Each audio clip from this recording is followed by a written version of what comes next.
At the Austin Major today, we saw Counter-Strike history in two distinct ways. Vitality have finally pulled into pole position. They are now at the summit, trying to complete the first era in CS2 and truly establish themselves as one of the greatest rosters of all time. They overcame MOUZ in a tit-for-tat semifinal series and are now looking at the last match they need to cap off this run. ZywOo himself looking to capture not only his second major trophy, but if he plays well enough, also stealing away from Donk the greatest stat line in major history. Who are they going to be facing?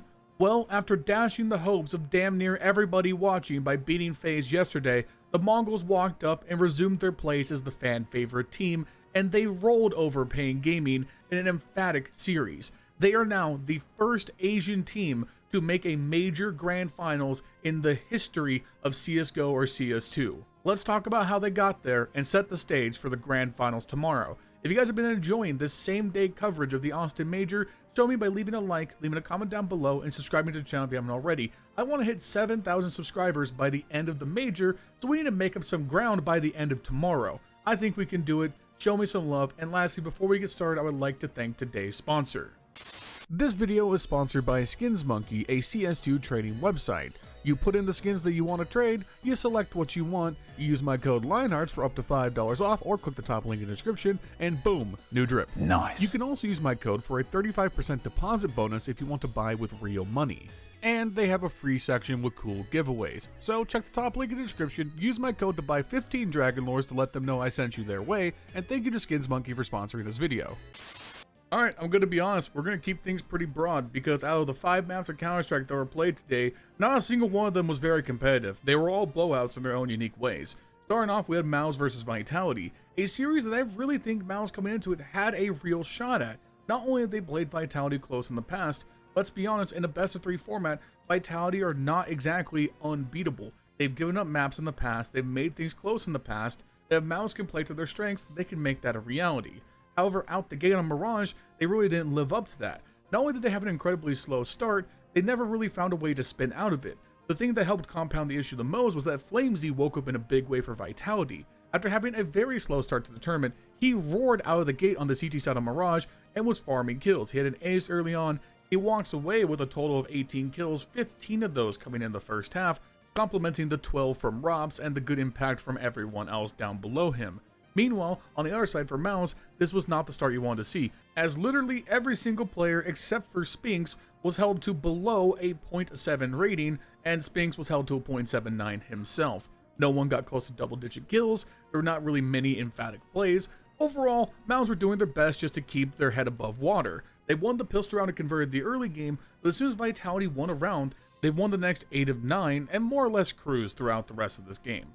And with how important Mirage has been to the success of MOUZ throughout their time with this lineup, I figured this was going to be the end. We're heading into Inferno, a map that both these teams play well, and with the momentum firmly in Vitality's path, I thought for sure MOUZ were just going to pretty much capitulate and bow their way out of the tournament. No. MOUZ roared back, with one of their best halves of Counter-Strike of the entire year, dominating Vitality's T-side to the tune of 11 rounds to just their paltry 1. And much like when Legacy took out Vitality, this was a bizarrely weak effort on their Inferno, which might be a worrying pattern if you're going into a grand finals tomorrow where you might be exploited on that map once again. Both of their losses on Inferno at this major have been ugly. Their T-sides especially were really genuinely bad. A lot of simple communication errors where players aren't clearing bomb sites, or they're not checking spots where players were just killed from. The two that are staying on my mind the most was there was one where they were pushing into Jimmy holding the A site in pit. Jimmy gets a pick or two spraying through the pit wall, the bomb goes down safely in the back of site, and Apex creeps up into Graveyard, but doesn't check into pit. He just kind of slowly creeps out to peek towards truck, giving Jimmy an easy shot into the side of the head. It's just a bizarre set of mistakes. Another round where they didn't entirely clear out the backside of B, giving another huge double kill over to MOUZ for free. On top of that, Torji roared back to life in such a dramatic way. His CT side may be one of his best half of Counter-Strike ever in his entire career, going for 16 kills, 2 deaths, and a 2.19 rating. He was fucking everywhere, hitting genuinely insane shots and punting Vitality like there's some tier 2 team. Like, blowout isn't even a good enough word for how soundly MOUZ won this game. They won the pistol round on the second half, getting match point immediately. And while Vitality put up kind of like an okay shot at a comeback, you know, Apex had some funny kills with the Mag 7, it was all for naught. All MOUZ had to do was fuck around and accidentally win a round, and the game was over. And they did that. And that leaves us with a third map on Train, the Decider, kind of neutral territory for both these teams. However, unfortunately for MOUZ, the same emphatic start would not find them, as it was Vitality's turn to whip ass on an opening CT side, as they hand it back in spades to the tune of a 10-2 start on this all-important semi-final Decider. ZywOo was unreal with the op on this map. He had this triple kill holding back towards Ivy that was just insane. Just insane. Listen, am I the biggest fan of ZywOo? No. I like Simple better if we're gonna like compare the two. But I'm not gonna sit here and downplay how good he is. The shit ZywOo does, only he can do. He is one of the most unique players in the history of Counter-Strike, and he's one of the most impossible to beat when he's playing to his best abilities because he has no weakness. Players like Simple and Donk, they do have things you can exploit.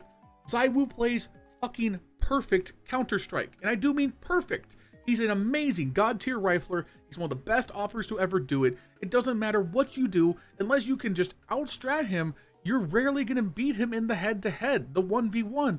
He's just that fucking good. And like, despite the best efforts of Xerxin and Spinks, who really tried, the thing you have to call out is that Torji played the best game of his career on Inferno, and then arguably played the worst on Train.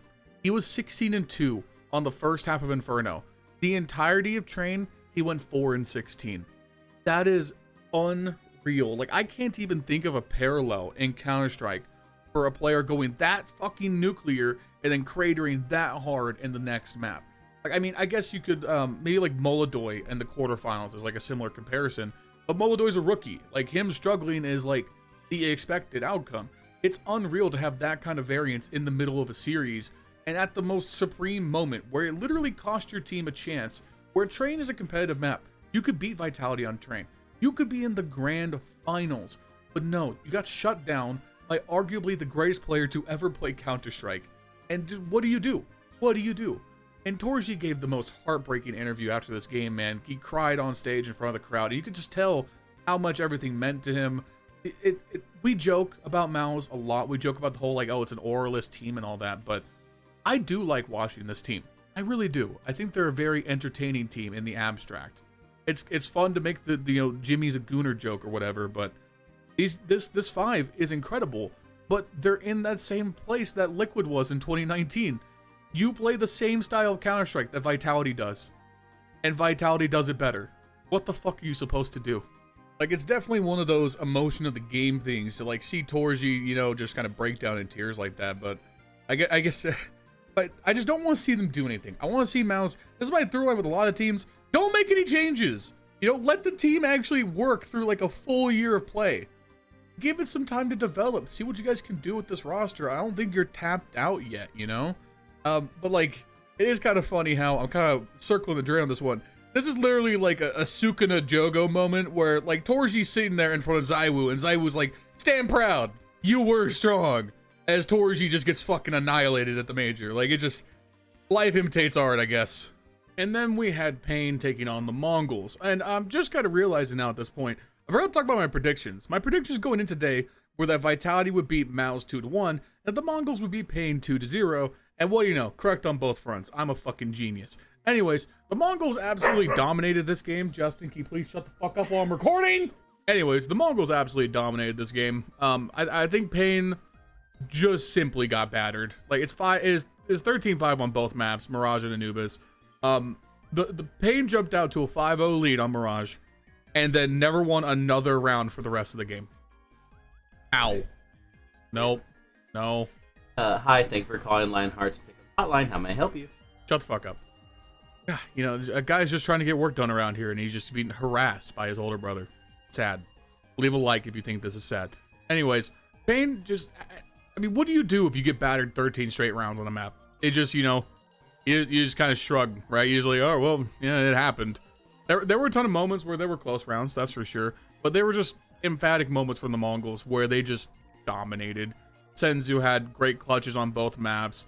I think the round that sticks out strongly, it was the one on Mirage on the CT side for the Mongols, where Mazinho with an MP9 sprays down the bomb planter, like 15 seconds left, through the smoke from stairs. And then as they're scrambling, Payne is scrambling to get the bomb down, he jumps over into Sandwich and gets a double kill on the 2 players trying to guard the bomb plant to end the round. That was sick. That was just sick. That was just like, you know, slam your dick on the table, I'm going to run at you kind of plays. And Mongols just, they love doing that. They love playing super in your face and aggressive and flashy and frenetic. And it was just dope. It was just dope. Like, I don't know. I don't even really think words. Structurally, I don't really know what to say. What are you gonna do? Payne, for almost the entirety of the series, only won 5 straight rounds. They won the pistol round to start off on Anubis. They then lost the next 9 straight before winning 4 more rounds before losing the rest of the series. They simply got battered in this game, which sucks because I think on the face of it, this could have been much closer, but the Mongols seem to have figured it out. They seem to have found a way to make themselves a presence on the stage and play to the exact strengths we all knew they had. But just a little bit on Payne before we focus on the finals going forward. Payne, you should be incredibly proud. You guys showed an incredible level of Counter-Strike at a point where your stock was really at its lowest within the community. You not only did yourselves proud, you did the country of Brazil, South American Counter-Strike as a whole, an extreme justice here with your performance at the major. South American Counter-Strike has been vindicated as one of the strongest regions in the world, and you guys are at the forefront of that mission alongside teams like Furia. You guys did a great job, and you should be happy with how things played out. It's time to retool, really bed in Davideus and DGT, and come back even stronger after the player break. Hats off to you guys, and a fantastic effort. Looking forward though, is this just a foregone conclusion that Vitality will win tomorrow? Odds are yes. Let's just call it what it is. The Mongols have never managed to beat this Vitality team because no one else has, especially in best of 3 or best of 5 play. And they're not even one of the teams who've gone relatively close. But the Mongols have a few things going for them. One, they have the entirety of the fucking Counter-Strike world cheering them on. They will be the fan favorite team tomorrow.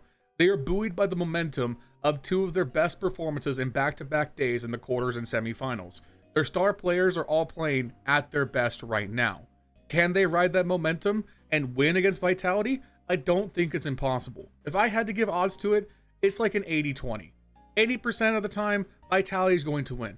20% of the time, I think the door is open for the Mongols to pull off one of the greatest upsets in the history of the majors, and it would be fantastic to see play happen. Setting aside all bias, Counter-Strike wins tomorrow, because either Vitality caps off one of the strongest seasons that will ever be played, establishes the first era in CS2, and players like ZywOo, Rops, and Apex get to further fill out their already Hall of Fame trophy case, or on the other side, a team that nobody expected anything from even 2 years ago roars out and wins Asia its first ever major championship in Counter-Strike. Either storyline would be fantastic to play out. I think regardless, we will see a good game from both teams. I'll be here covering the major grand finals tomorrow. I'll also be watching it live in my Discord. It's in the description, our community Discord. We'll be doing a watch party for the major grand finals once it starts tomorrow, so come on by and hang out there if you haven't already. Shout out to everyone in the Discord. It's been a great job hanging out with you guys throughout the duration of the major. Thank you guys so much for watching this video. Make sure you leave a like, leave a comment down below. Help me hit 7,000 subscribers by the time the major is over tomorrow. I'd appreciate it if you could help me make that push. Thank you to SkinsMonkey for sponsoring this video. Check the top link in the description. You can go trade on their website. My code gives you up to $5 off a trade of $100 value or more, as well as a 35% deposit bonus if you fill up on the website. Thank you to SkinsMonkey. Thank you to my channel members. You guys know who you are. Follow me on Twitch.tv/LionHeartZ CS2. See you guys soon in another video. Peace.